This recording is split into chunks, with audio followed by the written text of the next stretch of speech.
Assalamualaikum warahmatullahi wabarakatuh. Kita baca salawat. Allahumma salli ala Sayyidina Muhammad.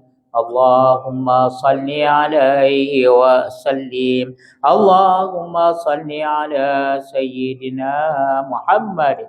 Allahumma salli alaihi wa sallim. Allahumma salli ala Sayyidina Muhammad. Allahumma salli alaihi wa sallim. Allahumma salli ala Sayyidina Muhammad. Ya Rabbi ya salli alaihi wa sallim. Bismillah, alhamdulillah, wassalatu wassalamu ala Rasulillah wa ala alihi wa sahbihi wa mawala. Subhanaka la ilma lana illa ma 'allamtana innaka antal alimul hakim wa la haula wa la quwwata illa billahil aliyyil azim. Amma ba'd, muslimin dan muslimat yang dirahmati Allah, malam ini malam yang kedua Ramadan. Alhamdulillah. Muslimin dan muslimat yang dirahmati Allah, tajuk ceramah ringkas kita pada malam ini selepas tarawih, tazkirah qasirah ba'da tarawih, ialah fadailu ummati Muhammadin sallallahu alaihi wasallam fi Ramadan. Kelebihan umat Muhammad sallallahu alaihi wasallam pada bulan Ramadan.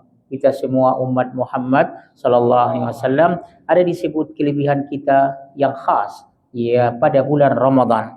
Hadis riwayatkan Imam Ahmad rahmatullahi taala alaihi an Abi Hurairah radhiyallahu anhu anna Nabiyya sallallahu alaihi wasallam qala utiyat ummati khamsu khisalin fi ramadana lam tu'tihunna ummatan ya minal umami qablaha. Sabda Nabi sallallahu alaihi wasallam, hadis diriwayatkan Abi Hurairah radhiyallahu anhu, diberikan kepada umatku 5 perkara pada bulan Ramadan yang tidak diberikan umat-umat daripada umat yang sebelumnya. Sebut oleh Rasulullah SAW 5 perkara. Yang pertama ialah ya mulut orang yang berpuasa, ya dia lebih harum di sisi Allah Subhanahu Wa Taala daripada bau kasturi. Ya, yang kedua, malaikat ya minta ampun, ya mendoakan orang-orang yang berpuasa sehinggalah mereka itu berbuka. Kemudian seterusnya ya ya Allah Subhanahu Wa Taala menghiasi surganya. Ya, menghiasi surganya 3. Yang keempatnya Allah membelenggu atau menggari maradatus syayatin, ya syaitan-syaitan yang jahat itu, maka mereka tidak boleh buat sebagaimana pada bulan-bulan yang lain. Ini khas pada bulan Ramadan. Kemudian yang kelima, Allah ampunkan bagi mereka pada akhir malam. Ya, ini disebut oleh Rasulullah sallallahu alaihi wasallam. Yang pertama tadi, khulufu famis saimi atyabu indallahi min rihil misk. Katanya bau busuk mulut orang yang berpuasa itu lebih harum di sisi Allah daripada bau kasturi. Biasanya tuan-tuan dan puan sekalian, apabila kita berpuasa, ya kita ya tidak ada sarapan pagi, cuma sahur. Apabila sampai waktu zuhur, biasanya kita makan, tapi tak ada makan, maka akan berubahlah bau mulut karena mungkin menguap daripada perut itu karena tidak makan tengah hari. Tuan-tuan dan puan sekalian, jangan kesal. Ya, tuan-tuan dan puan sekalian, biarpun bau yang tidak disukai, bau busuk, ya di sisi manusia, tetapi di sisi Allah Subhanahu Wa Taala lebih harum daripada bau kasturi. Kenapa? Karena dia datang disebabkan karena beribadat kepada Allah Subhanahu Wa Taala, karena buat taat kepadanya, karena kita berpuasa.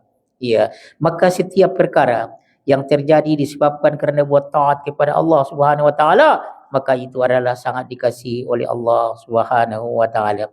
Tuan-tuan dan sekalian, ini samalah seperti orang yang pergi berperang. Ia mati syahid, dia pergi kerana meninggikan agama Allah. Tuan puan sekalian, dalam hadis Nabi sallallahu alaihi wasallam ada disebut, ya apabila dia mati syahid, dia terbunuh, ya jurhuhu yash'ubu daman launuhu launul dami warihuhu rihul miski. Ya, apabila dia terbunuh, tuan-tuan puan sekalian, apalagi pada masa dahulu, dengan memanjutkan darah, mengalirkan darahnya rupa darah merahlah, tetapi baunya bau kasturi. Kenapa? Karena dia sanggup mengorbankan dirinya, mengorbankan jiwanya, ya karena ya Allah Subhanahu Wa Taala. Maka begitulah diserupakan orang yang berpuasa itu. Ya. Kemudian ya seterusnya Nabi SAW beritahu bahawa malaikat tastaghfiru lahum hatta yubtiru. Malaikat itu ya mendoakan supaya diampunkan dosa yang berpuasa sehinggalah mereka berbuka. Sebagaimana kita ketahui malaikat ini ibadur rahman ya yang mukramun yang mulia. Tentulah doa malaikat itu dimakbulkan Tuhan. Dan kalau kita minta kepada malaikat tolong doakan saya, dia tidak akan mau mendoakannya. Tetapi ini karena ditugaskan oleh Allah Subhanahu Wa Taala. Karena umat Muhammad SAW berpuasa, maka malaikat mendoakan mereka dan sangat diharapkan akan dimakbulkan oleh Allah Subhanahu Wa Taala. Yang seterusnya yang ketiga, Allah Subhanahu Wa Taala menghiasi yuzainu ya kulla yaumin ya jannatahu.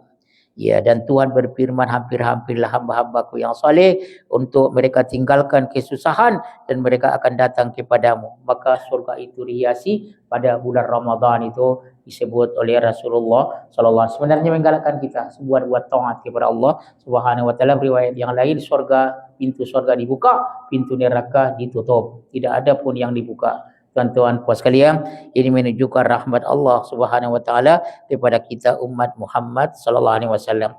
Yang keempat, ya syaitan, maradatus syayatin, setan-setan yang jahat itu, samseng daripada syaitan, daripada jin itu, mereka itu digari, ya, dan dibelenggu. Maka mereka tidak boleh buat sebagaimana mereka buat pada waktu lain daripada pada waktu luar bulan Ramadan.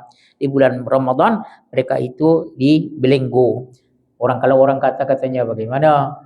Ya, banyak juga orang buat maksiat. Sebenarnya tuan-tuan puas sekalian, ada disebut salah satu daripadanya kita ada hawa nafsu. Dan kemudian dikatakan ya belenggunya itu bukan semua, ada juga yang boleh juga kena itu. Jadi walau bagaimanapun ya gangguan daripada syaitan itu lemah pada waktu bulan Ramadan.